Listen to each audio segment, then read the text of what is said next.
This is 13 WMAZ Eyewitness News Morning.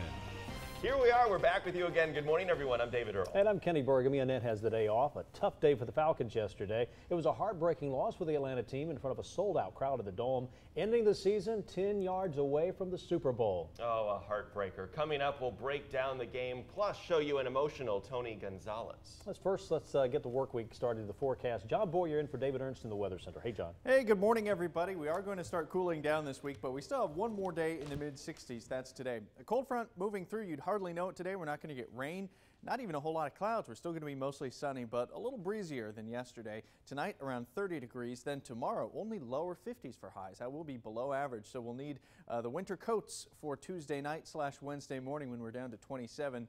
But it's not going to last long. We're back to mid-50s Wednesday and 30s for lows. And by the end of the week, we have a chance for rain to talk about, and we'll go through that coming up. All right, we begin this morning with a big day in our nation's capital. Crowds will begin gathering very soon for the formal presidential inauguration and all the events that go with it.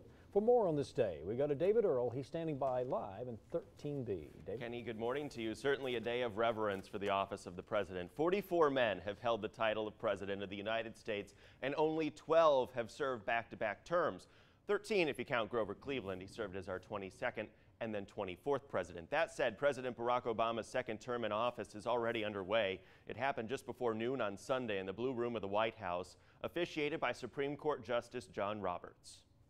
Preserve, protect, and defend the Constitution of the United States. The Constitution of the United States. So help you God. So help me God. Congratulations, Mr. President. Thank you, Mr. Chief Justice. Thank you so much. Michelle Obama held the Bible as the first daughters looked on. They joked with their dad, the president, that he didn't mess up the oath this time like he did in 2009. Actually, I think it was Chief Justice Roberts who messed up the oath. Vice President Joe Biden was also sworn in yesterday. Supreme Court Justice Sonia Sotomayor administered that oath of office, the first Hispanic judge to do so. But I thank you very, very, very much for sharing this morning with Jill and me. And Madam Justice, it's been an honor. Like the president, Vice President Biden will reenact the oath of office today at the Capitol. That's happening at 11 o'clock this morning. Then around 2:30, the inaugural parade will step off down Pennsylvania Avenue. It will all culminate with the Commander-in-Chief's inaugural ball tonight at 7 o'clock. In fact, you can watch the ball live online at pentagonchannel.mil. You see that web address at the bottom of your screen there. That's pentagonchannel.mil. Kenny? Other big story over the weekend, the Falcons hosting their first NFC title game in franchise history, but it seems a trip to the Super Bowl is not on the schedule for the home team this season. Courtney Lyle joins us for a look at the NFC title game this morning. Courtney? The first half looked promising for Atlanta, but just like last week, the Falcons couldn't hold on to the lead. Matt Ryan connected with Julio Jones twice for touchdowns, and just like that, it was a 17-0 ball game. The Falcons kept Colin Kaepernick from running too much. He was held to only 21 rushing yards, but that's where the 49ers stepped up. Frank Gore pounded it in 2 times in the last 30 minutes to give San Francisco the lead and eventually the win. Falcons tight end Tony Gonzalez had 8 catches for 78 yards and a score in what could have been the final game of his career. Matt Ryan talked about playing with the future Hall of Famer. You know, obviously I think everybody's disappointed with the result, but certainly he has had the kind of career that he has nothing to hang his head about. I mean, he's been awesome to play with from the day that he came here. I'm privileged to have played with him for as long as I did, and whatever he chooses, I wish him the best. Tony Gonzalez has not officially said what his plans are for next season. As for the 49ers, they'll face the Ravens in the Super Bowl on February 3rd. We'll have full highlights from the NFC Championship game later in sports. Guys? Courtney, thank you. That disappointing loss will likely signal the end of the career of Falcons tight end Tony Gonzalez, as you mentioned. After getting his first postseason victory and shedding tears a week ago, number 88 had 8 catches for 78 yards and a touchdown yesterday. He has said all season he was 95% sure this season would be his final, and he was asked once again following Sunday's loss. I'm disappointed, but you will not catch me complaining. It'd be rude. It'd be, I owe the game a lot. It's given me so much, and I've had such a great ride. And going back to my Kansas City days, it's been unbelievable. And yeah, it may not have culminated in a Super Bowl. But you know what? I can't complain. Cannot complain, and I won't.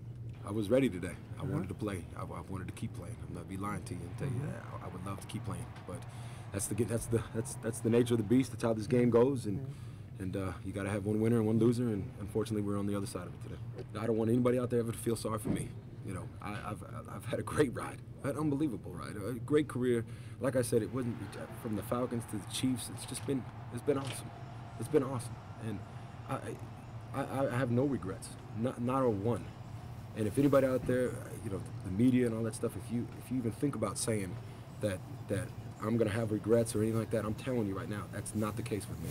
I've enjoyed this, and I wouldn't trade it for anything. I promise you I wouldn't. Now, Tony Gonzalez certainly will be missed should he decide to hang it up following this season. Well, after the game, a fight broke out and it turned violent. Words between two Falcons fans escalated with a knife being pulled out and one of them being slashed.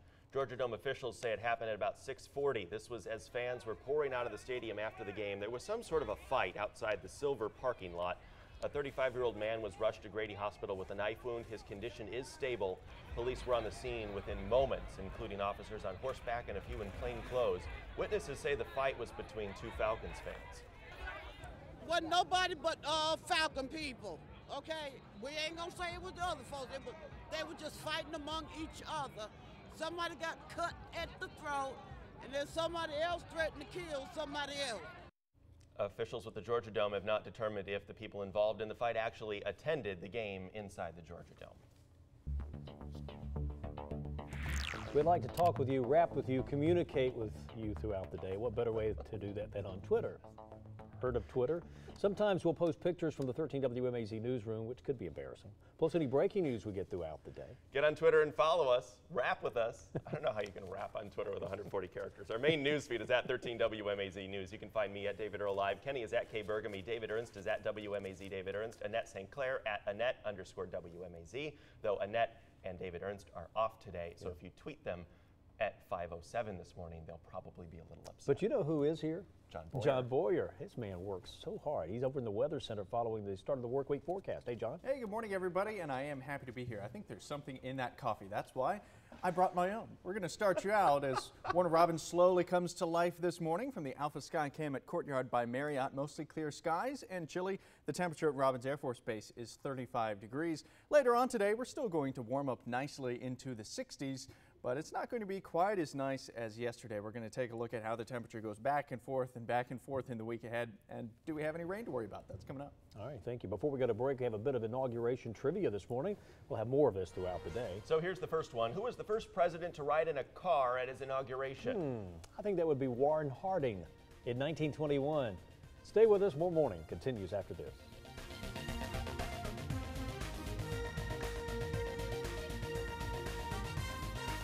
Look at the time, 5:10 on Monday morning. Happy Martin Luther King Jr. holiday today. Great holiday. A lot of kids actually have the day off of school today. Many businesses closed. Businesses closed. So if you are up this early, though, because you have to do something on a Monday morning, good morning to you. Yeah, good morning.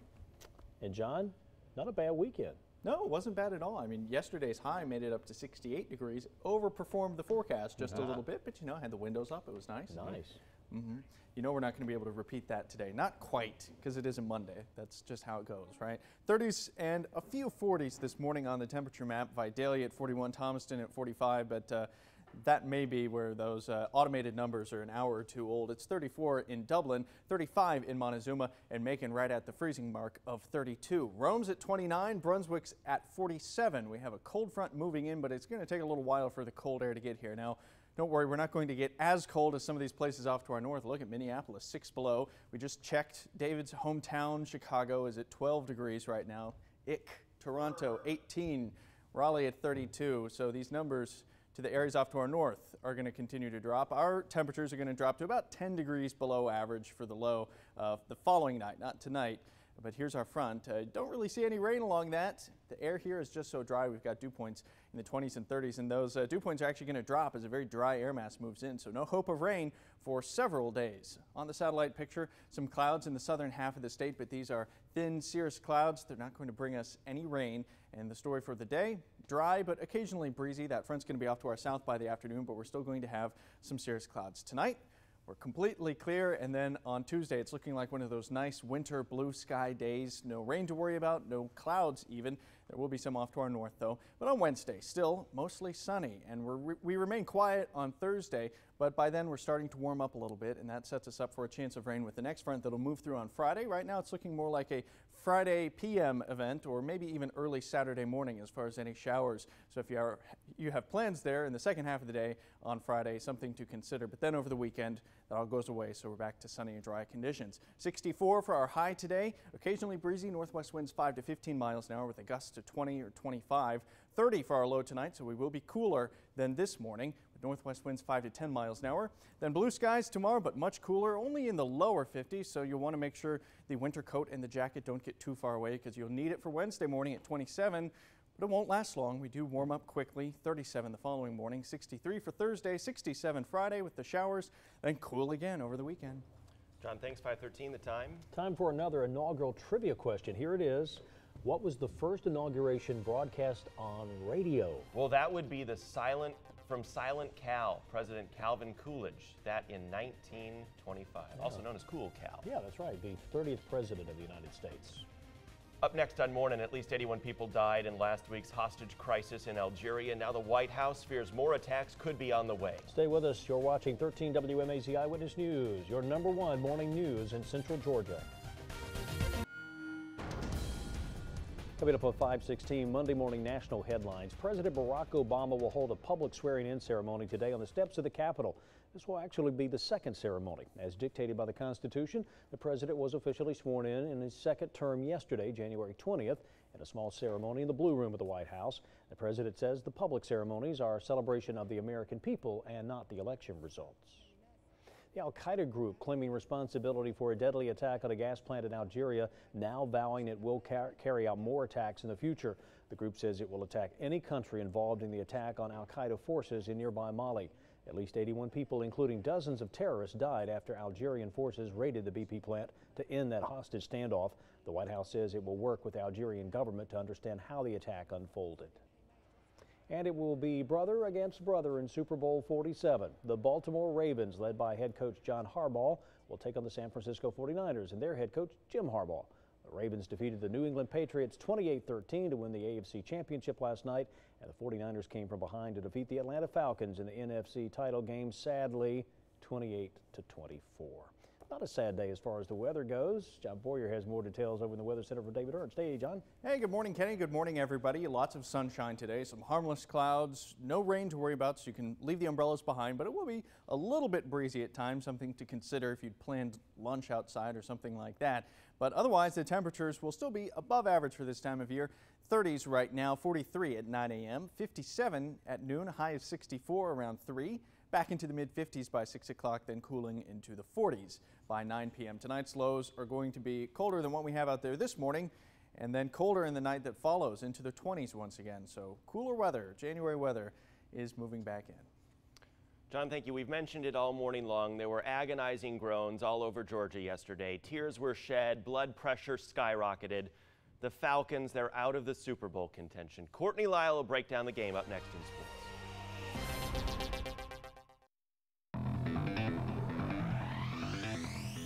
An early lead proved once again too good to be true for the Atlanta. That's it for sports. We'll see you tonight at 6 and 11.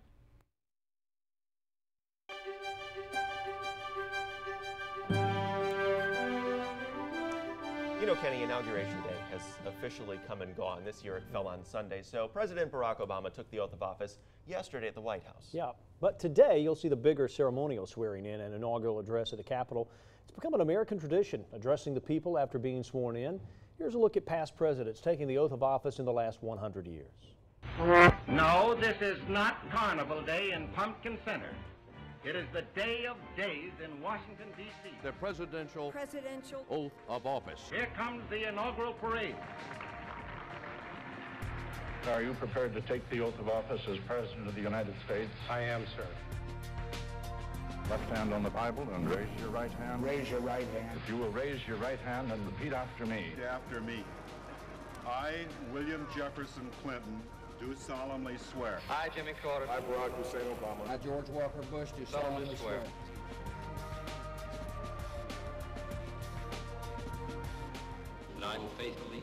the office. That I will faithfully execute the office. Execute the office of President to the United States faithfully. Faithfully, the office of President of the United States. President of the United States faithfully. Will to the best of my ability. Best of my ability. Eisenhower began his second term as leader, not only of America, but all free people. Preserve, protect, and defend. Preserve, protect, and defend the Constitution of the United States. Constitution of the United States.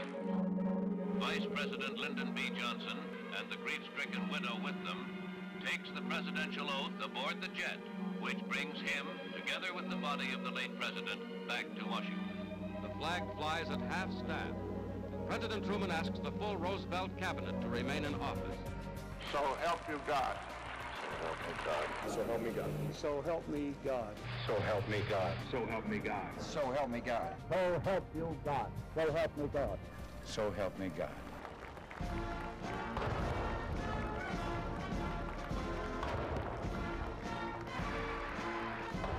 The entire country behind you, filled with hope and patriotism.